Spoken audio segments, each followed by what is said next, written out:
हम लोगों ने जब पढ़ना शुरू किया था कि बहुत सारे ऐसे विकार हैं जो हमारे लिए बाधक हो सकते हैं, बाधाएं दे सकते हैं। काम, क्रोध, मद, लोभ, मोह, मत्सर, सभी की अपनी अपनी इंपॉर्टेंस है। और इसमें लोभ की जो है वो बड़ी प्राइम इंपॉर्टेंस। लोभ का मतलब क्या होता है हिंदी में? लालच, इच्छाएं, कुछ ज्यादा पाने की, निरंतर पाते रहने की। और ये ज्यादातर चीजें चीजें जो हैं उसमें इच्छा जो है वो बेस है। और आप किसी एक डिजायर के पीछे लग जाते हो और फिर वो सारे प्रयास करते हो मटेरियल पोजेशंस पाने के, हर वो चीज पाने के जो धन लाके दे सकता है, जो पाई जा सकती है। और हमें ऐसा लगता भी है कि अगर हम इसको पालेंगे तो फिर हम बहुत सुखी हो जाएंगे, सब कुछ मिल जाएगा हमें। बट ये ग्राउंड रियलिटी है नहीं, ये ग्राउंड रियलिटी है नहीं। तो लालच जो है, ग्रीड जो है, वो कई तरीके की हो सकती है और कई तरीके से हम में मैनिफेस्ट हो सकती है। तो ज्यादातर पैसे की जो इच्छा है वो सबसे प्रोमिनेंट इच्छा है, जिसमें जितना ज्यादा बैंक में पैसा होगा उतना हमें लगता है कि हम सेविंग कर पाएंगे। हमारे पास सेविंग होगी तो हम कल को अपना फ्यूचर सेव कर पाएंगे। हमारे पास घर होगा, कारें होंगी, तो कभी किसी तरीके की इनसिक्योरिटीज हम में नहीं होंगी, हम ज्यादा अपने आप को सेफ फील करते हैं। लेकिन ग्रीड एक नेगेटिव वर्ड है, लालच एक नेगेटिव वर्ड है, क्योंकि उसके अंदर आप बस पोजेस करना चाहते हो, आपको केवल होल्ड करने की इच्छा होती है, रखने की इच्छा होती है। और आप देना नहीं चाहते हो, बस लेना चाहते हो, ज्यादा से ज्यादा इकट्ठा करना चाहते हो। और जो जो लोग आपकी लाइफ में कंट्रीब्यूट कर रहे हैं आपके ऑब्जेक्टिव में, वो आपको पसंद आते हैं। और जो भी लोग आपके लिए आपका नुकसान करा देते हैं, आपकी उस ग्रीड में बाधाएं बनते हैं, आपको वो लोग अच्छे नहीं आते। तो पहली ग्रीड हो सकती है मटेरियलिस्टिक ग्रीड, जिसके अंदर हमारी इच्छा है धन या धन से आने वाली चीजों को रखने की, घर है, गाड़ियां हैं। और क्या इसका कोई एंड है? नहीं। लालच का अंत है ही नहीं।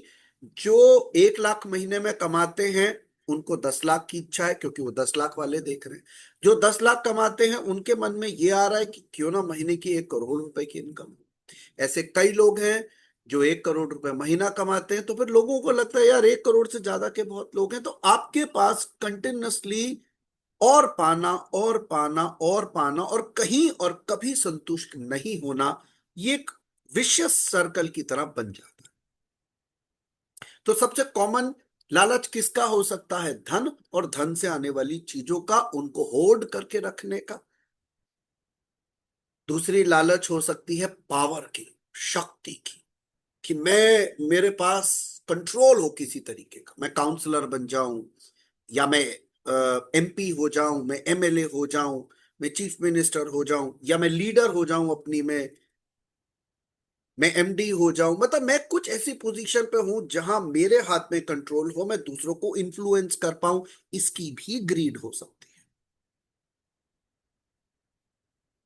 बहुत सारे लोगों में ऐसी भी ग्रीड देखने को मिलती है जिसमें अटेंशन सीकिंग ग्रीड होती है, कि कुछ ऐसा काम करो कि लोगों का अटेंशन मेरी तरफ आए। ये भी लालच है एक तरीके का,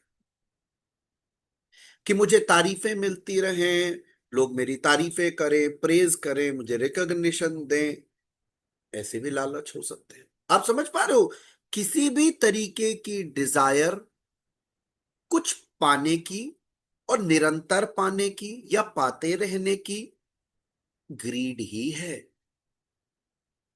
क्या रिलेशनशिप में भी ग्रीड होती है? बिल्कुल। कांस्टेंट इंटिमेसी बनी रहे, कॉन्स्टेंटली आप किसी को पोजेस करके रखो। इसीलिए तो बहुत सारे रिलेशनशिप में इश्यूज आते हैं, क्योंकि कंटिन्यूअसली ये ग्रीड्स जो हैं वो बड़ी रहती है, बहुत स्ट्रांगली बनी रहती है। जब आप अष्टांग योग को पढ़ते हो तो अष्टांग योग के 8 जो लिम्स हैं उसमें से पहले 2 हैं यम, नियम। और यम और नियम में, यम के अंदर जो 5 यम आते हैं, यानी जो रेस्ट्रेंट्स आते हैं, वो है अहिंसा, सत्य, अस्तेय, ब्रह्मचर्य, और पांचवा है अपरिग्रह। ये हमारे काम का शब्द है। अपरिग्रह का मतलब होता है नॉन पोजेसिवनेस, एक ऐसी भावना जिसमें आपको पोजेस करने की इच्छा बहुत कंट्रोल हो जाती है, बहुत सूक्ष्म हो जाती है। आप एक तरीके का डिटैचमेंट होना शुरू हो जाता है। आप कहते हैं ना, you are in the world but not of the world. तो आप एक लालच से मुक्त हो जाते हो, एक बहुत ही जेनरोसिटी के साथ अपने जीवन को जीते हो। जो 4 नियम हैं, जो ऑब्जर्वेंसेस हैं, उसमें शौच, संतोष, तपस, स्वाध्याय, ईश्वर प्राणिधान। पर इन दोनों यम और नियम में से जो एक यम है, यानी अपरिग्रह, वो मेरे लिए बहुत ज्यादा इंपॉर्टेंट है, बहुत इंपॉर्टेंट है। क्योंकि अपरिग्रह केवल हिंदू फिलॉसफी में नहीं, जैन फिलॉसफी में भी एक पिलर है, एक ग्राउंड है, जिसकी बहुत गजब इंपॉर्टेंस है। मतलब आप इसको सामान्य चीज मत मानिए, मेरे हिसाब से ये बड़ी इंपॉर्टेंट चीज है हम सबके लिए समझनी, इसे प्रैक्टिस करना। क्योंकि आप ये ध्यान रखिएगा कि इच्छा का बीज एक ऐसा बीज होगा जिसके पीछे पीछे पीछे पीछे आप दौड़ते रहना, पूरी जिंदगी निकल जाएगी। एक चीज पाओगे, दूसरी इच्छा, दूसरी चीज पाओगे, तीसरी इच्छा। इसलिए कई बार मैंने कुछ अपने ऑडियोज में कहा कि अपनी हर इच्छा को जीवन का उद्देश्य ना बनाए, हर अच्छी चीज को पाने की कोशिश ना करें। एक एग्जाम्पल है कि अरुण जी कहीं से जा रहे हैं, दिल्ली में ही जा रहे हैं, और सेंट्रल दिल्ली से होते हुए निकलते हैं जहां पर चाणक्यपुरी से, ठीक है, और देखते हैं सेंट्रल जो गोल्डन जो सर्कल है बीच में, वहां पर बड़े सुंदर ट्यूलिप लगे हुए हैं और 3-4 रंगों के। अब मन में आएगा, हे कितने प्यारे। अरुण जी ने क्या करा, गाड़ी साइड लगाई। दो बातें हो सकती हैं, आई शुड पोजेस देम। लालच आएगा, क्यों ना 4-5 चुपचाप तोड़ लूं और घर वालों के लिए ले जाऊं, या घर में अपने फ्लावर वेस्ट में लगा दूं। पर जब आप में इस तरीके की नॉन पोजेसिव फीलिंग होती है, तो आप गाड़ी से उतरोगे, पार्क में जाओगे, उन्हें देखोगे, निहारोगे, हो सकता है हाथ से छुओगे, प्रेयर करोगे, और आ जाओ। आप हर सुंदर चीज को पाने की इच्छा नहीं, वो जहां है, जैसी है, वो अच्छी रहे, उसकी वेलबींग बनी रहे, ये इंपॉर्टेंट है। तो कितनी चीजें हम अबंडेंस में जी रहे हैं, अबंडेंस में लिटरली हर चीज है, पैसा, धन, दौलत, सुंदर से सुंदर चीजें, पर हर चीज को पाने की इच्छा ना करें, अप्रिशिएट करें, आगे बढ़ जाए। संतोष एक बहुत पावरफुल फीलिंग है, जिसके अंदर आ गई वो अपने जीवन को आनंद में जी सकता है, जिसमें नहीं आया वो छटपटाता रहे। तो अपरिग्रह वो प्रिंसिपल है जिसमें नॉन पोजेसिवनेस होती है, नॉन ग्रास्पिंग होती है, आपके लालच का कोई ग्राउंड नहीं है। और बीज क्या है इसका, वो डिजायर, जो आफत करती है। हमें क्या रखना है अपने अंदर, कंटेंटमेंट, संतोष। तो पहले चीज क्या समझनी है अपरिग्रह में, क्योंकि जो ग्रीड है, लालच है, वो एक बहुत मेन विकार है, प्रबल विकार है। वो हमारे लिए कंटिन्यूस डिससेटिस्फैक्शन बना के रखेगा, कंटिन्यूस इश्यूज बना के रखेगा। इसीलिए पहली चीज है संतोष अपने अंदर पैदा कर। मैं ये नहीं कह रहा कि आप एम्बिशियस मत रहिए, लेकिन एक पतली सी लाइन ड्रॉ करिए, being ambitious and being greedy. कुछ डिफरेंस समझ में आता है? दो शब्द हैं तो एक डिफरेंस है। एम्बिशियस का अलग मतलब होता है, ग्रीडी का अलग मतलब होता है। ग्रीडी जरूरी नहीं है एथिकल लाइंस ड्रॉ कर, जरूरी नहीं वो एथिकल लाइंस पे काम करे, उसे बस चाहिए तो चाहिए, आप समझ रहे हो। ये भी हो सकता है साम दाम दंड भेद। तो अपरिग्रह क्या एनकरेज करता है? डिटैचमेंट, अपने आप को मेटेरियलिस्टिक चीजों में रहकर भी डिटैच्ड रहे। आप किसी घर में हैं, ईश्वर का धन्यवाद करते रहें कि आपके पास है, बट ऐसा ना माने, आदत ना डालें कि ये घर का मैं मालिक हूं। ऐसा फील करें कि it is God's possessions, I am living, thank you God. आज है, कल को वो नहीं भी हो सकता, बट आपकी मनोस्थिति होनी चाहिए कि इस स्थिति में भी आनंद में है, अगर झोपड़ी में गए तो भी आनंद में रहे। ऐसा नहीं है कि शिकायतें करें, क्योंकि जिसे चीजें पकड़ के रखने की आदत हो जाती है ना, उसके लिए जीना बड़ा मुश्किल हो जाता। उसके बाद वो पूरे जीवन यही कहता रहता है, साहब वो घर था ना, गजब मकान था। हमारे घर 6 बेडरूम थे, एक सर्वेंट रूम भी था, ये भी था, वो भी था। अरे आप जिस स्थिति में बैठे हो उससे सुंदर क्या स्थिति हो सकती है? बट संतोष की कमी जब होती है तो हम निरंतर अपने पास्ट को ग्लोरियस और प्रेजेंट को बेकार महसूस करते हैं।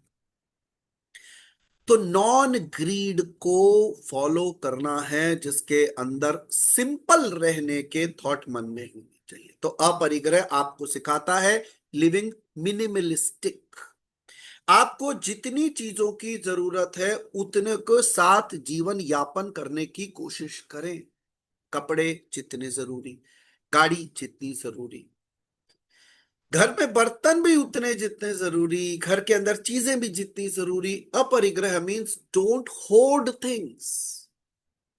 आप पे कोई भी चीज एक्स्ट्रा है, देखिए कौन ऐसा है जिसको इसकी जरूरत हो सकती है और उसको दे, उसको जाके दे आए। कपड़े देकर आए, चीजें देकर आए, चाहे टू डिस्ट्रीब्यूट। आप बहुत इक्वालिटी कंट्री में और वर्ल्ड में नहीं ला सकते, लेकिन आप अपने पोजेशन की फीलिंग को कम कर सकते हैं। हल्का करिए अपने आप। और इस हफ्ते हम सब काम करेंगे अपरिग्रह पर। हम वो चीजें ट्रैक करेंगे जो घर में ज्यादा है। सबके घर में कुछ ना कुछ निकलेगा। पात्र ढूंढना मुश्किल जरूर है जिसको देनी होती है, बट मिल जाएगा, मिल जाएगा। पहले वो चीजें ट्रैक करिए, निकालिए कि ये कुछ कुछ हटानी है। बहुत सामान है अपने घर। और निरंतर हम ऑर्डर करते रहते हैं कि अमेजोन और फ्लिपकार्ट और रहे, जिन पे चीजें ऊपर आती रहती हैं और हमें लगता है, और हम ऑर्डर पे ऑर्डर, और वो 7 दिन 10 दिन की रिप्लेसमेंट भी होती है। तो हमारे यहाँ सामान की ऐसी हालत होती है कि कई कई घरों में लोगों को लगता है एक अपार्टमेंट सामान के लिए अलग ले लेते हैं, क्योंकि इस घर में तो फिट हो नहीं रहा है ना। हमारे लिए अपरिग्रह को प्रैक्टिस करना उतना ही जरूरी है जितना कि बाकी की चीजें जिनको हम प्रैक्टिस करते हैं। तो सिंपल और मिनिमलिस्टिक लाइफ को जीने का प्रयास करना है। सिंपल वर्ड को आप खुद डिफाइन कर सकते हैं, सरल। मिनिमलिस्टिक मींस जो बहुत ज्यादा रिक्वायरमेंट के हो, और कंटेंटमेंट के साथ जीने की कोशिश करनी है कि जितना दिया है वो बहुत है। और जब आप कंटेंटमेंट के साथ जीते हैं ना, तो चीजें अपने आप इजी होती है। और बिलीव मी, अपरिग्रह आपको आंतरिक शांति देगा ही देगा, देगा ही देगा। आंतरिक शांति। आप जितना सामान, जैसे कोई किसी के पास, एक एग्जाम्पल कोई भी ले सकते हैं कि सपोज नीरज सर के यहाँ 20 लाख रुपए कैश आ गया कहीं से, और उनका, भाई साहब आज रात बेड में रख लो, कल ले जाएंगे। आज की रात नीरज सर की गायब है, नींद नहीं आएगी आज। वैसे कैश उनका नहीं, और अगर उनका है तो भी नहीं आएगी, किसी के और का है तो वैसे ही भी नहीं आएगी। तो जब आप पोजेशन, जितना सामान ले आना उसकी चिंता करो, आप चीजें बढ़ाते जाओ, आपकी चिंताएं बढ़ती जाएंगी, क्योंकि आपको उनको खोने का डर है। Isn't it? तो हमें ये बात समझना है कि पैसा जो है ना, वो शरीर में खून के जैसा है। जितना शरीर को खून चाहिए उतना ही चाहिए। अब अगर कोई जना हॉस्पिटल में जाके कहता है कि साहब मेरा आया ही था इधर से, रेड क्रॉस से निकल ही रहा था, तो आप मेरे में से 4 बोतल खून ले लो, तो ऐसा आपका जोक आपके लायक ठीक है, वो एक से ज्यादा यूनिट लेंगे नहीं किसी से।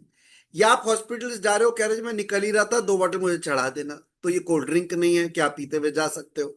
तो the amount of blood required in body is something that creates balance, so is money.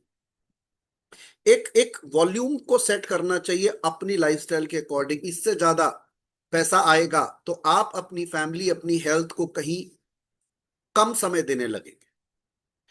कम होने लगेगा तो भी आपको परेशानी आने लगेगी। आप समझ पा रहे हैं? There is an optimum level to be maintained. But लोग अपना स्केल बढ़ाते जाते हैं, वो नाखुश रहते हैं, वो हमेशा नाखुश रहते हैं, और इसका रिजल्ट ये होता है डिससेटिस्फाइड। तो इनर पीस के लिए अपरिग्रह को समझना और उसे कंटिन्यूअसली प्रैक्टिस करना बहुत ज्यादा जरूरी है। पहली चीज जो मैं समझता हूं कि एक सॉल्यूशन है, वो है ईश्वर की ब्लेसिंग्स को हमेशा रिकॉग्नाइज करना कि there is a grace of God on my head. बहुत कृपा है उनकी, उन्होंने हमेशा बहुत कुछ किया, बहुत कुछ दिया। And be full of gratitude कि I am so thankful to the divine. आप जब आप कृतज्ञता या ग्रैटिट्यूड तभी कर सकते हो जब आपको ये रियलाइज होता है कि आपको कुछ मिला है। अगर आपको ये रियलाइजेशन ही नहीं है कि आपको कुछ मिला है, तो आप ग्रैटिट्यूड नहीं कर सकते। Gratitude is a feeling which can only be expressed when you feel something is there with you. तो एक्नॉलेज करिए ईश्वर की ब्लेसिंग्स को, ग्रैटिट्यूड करिए रेगुलरिटी। ये मैंने बात पहले भी कही कि कंटेंटमेंट यानी संतोष अपने अंदर अनुभव कीजिए। एक बात और भी कही, जेनरोसिटी को प्रैक्टिस करिए। यानी जैसे इस हफ्ते हम क्या करेंगे, सभी लोग कुछ ना कुछ सामान निकालेंगे और ढूंढेंगे किस तक पहुंचाना है। Be generous. यानी कुछ पोजेशंस इस वीक हम कम करने वाले, सभी लोग ग्रुप पर डालेंगे। हालांकि बहुत सारी अच्छी चीजों की चर्चा कभी नहीं करनी चाहिए, बट मैं चाहता हूं कि पॉजिटिव एनर्जीज ग्रुप पर और जनरेट हो। तो सभी लोग बात करेंगे कि हाँ, कुछ कुछ कपड़े निकालने का प्रयास करा, कुछ ये चीजें निकालने का प्रयास करा, कुछ चीजों से ज्यादा मोह था उनको देने का प्रयास करा। अपनी उम्मीदों को कम करना भी कई बार आसान कर देता है। जब आपकी उम्मीदें कम होती हैं, आपके डिजायर्स भी कंट्रोल होने लग जाती हैं। तो जब आप जेनरस होगे, वो चीजें दूसरों को दोगे, आप पोजेशंस दोगे, वेल्थ दोगे, शेयरिंग करोगे, तो ये आपको मदद करेगा। और ये बात समझनी है कि सारे संसार का सब मुझे मिल जाए, बस मैं सेफ रहूं, मेरा भविष्य सेफ रहे, ये अच्छा भाव। आध्यात्मिक सफर में मैं से हम का ही सफर है। ये ध्यान रखें, ये मेटेरियलिस्टिक चीजें परमानेंट नहीं है। हम में से कोई भी, इनमें से कोई भी चीज को ऊपर नहीं ले जा पाएगा। ये केवल यहां पर उपयोग के लिए है, उपभोग के लिए नहीं है। बट जब हमें इनकी आदतें पड़ जाती हैं और पाने की इच्छा बनी रहती है, तो हम निरंतर एक विशियस सर्कल में फंसते हैं और रेस्टलेस रहते हैं, हमेशा रेस्टलेस। आप जितना मर्जी कमा लो, आपको एक हमेशा डिससेटिस्फैक्शन बना रहता है।